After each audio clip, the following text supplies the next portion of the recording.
estar a contemplar, aos seus pés vou me prostrar, e chorando eu vou falar. Obrigado por me amar, Jesus. Obrigado por me perdoar.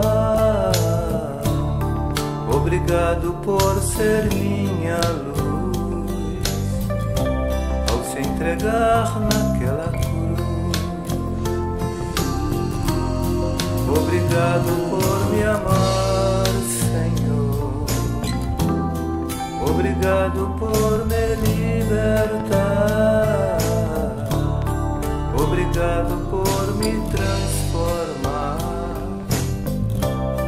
e das trevas me salvar.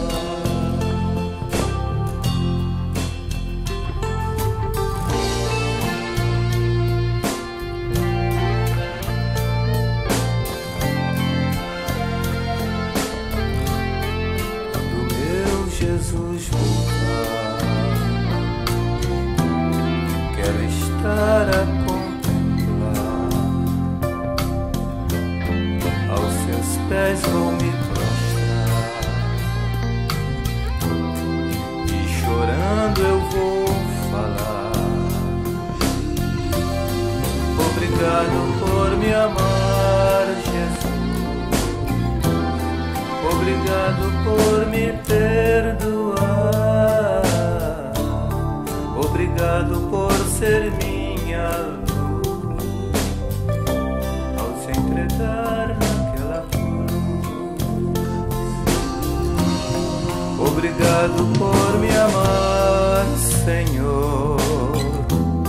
Obrigado por me libertar. Obrigado por me transformar e das trevas me salvar.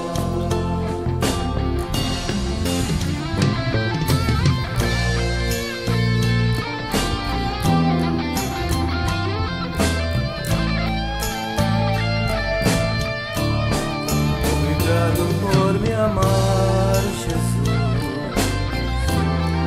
Obrigado por me perdoar. Obrigado por ser minha luz,